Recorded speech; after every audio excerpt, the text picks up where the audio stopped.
President Donald Trump is back in the White House. He didn't waste any time either. Trump signed a slew of executive orders within his first few hours in office. Those include ending remote work for federal workers, birthright citizenship, and he stopped programs that include diversity, equity, and inclusivity. He also pardoned nearly 1,500 January 6th protesters.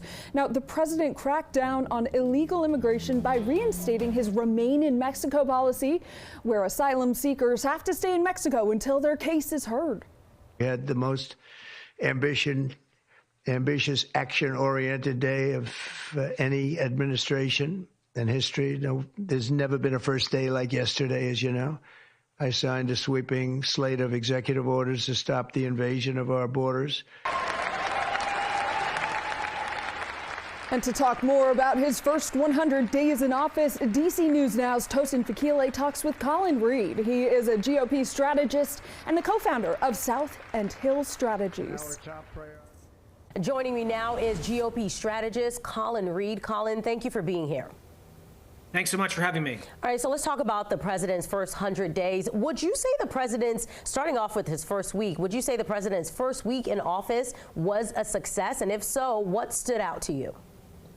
So much activity, so much action, so much movement, so fast. And it's just such a marked contrast to his predecessor, who had been so absent in the presidency, particularly toward the last few weeks and months. And this is one of those things that President Trump comes into office. It's the greatest mulligan ever. He gets to do everything he did 4 years ago, but with the experience and the lessons and the things he learned the first time around. So look, he knows he's only got 4 years. He knows he made a lot of promises. He knows he's got a lot to do. And I expect him to keep his foot on the gas, as you've seen these first few weeks. And buckle up, it's going to be a wild ride. And speaking of his first go around at the presidency, you know, immigration is something he always talked about. Do you think he can make progress on immigration and the border early on?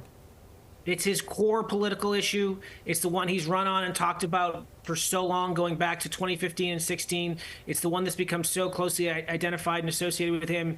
And absolutely, he will and he needs to, because it was one of the things, even when prices were sky high back in the summer of 2022, immigration was always right there as either the first or second issue, right behind inflation and the cost of living. It's something that is of deep concern to voters, not just in border states, but all across this country. And it's one where I expect him to get really tough, really fast. And look, this is what he said he was going to do. And now he ran an election on it. He won an election on it. And now elections have consequences. So I expect to see a lot of activity in that area very, very early on. And Colin, you and I know a president's first 100 days is something that is really looked back on and talked about a lot. So what are some of the other things you think the president can accomplish in his first 100 days here at home? We're talking domestic policies.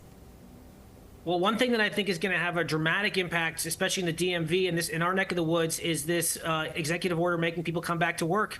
Honestly, it's not really a partisan issue. Mayor Bowser's been out there vocally about the need for workers to come back to these federal buildings.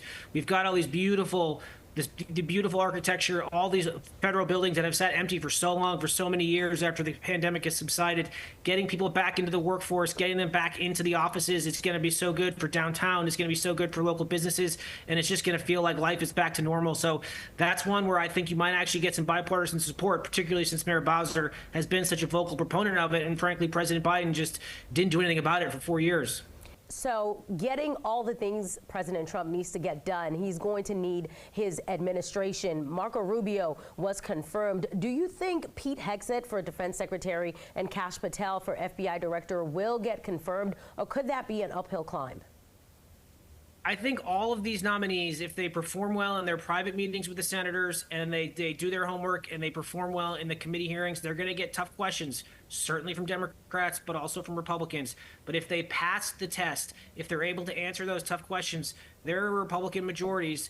Republicans are going to want to confirm them unless they give them a reason not to.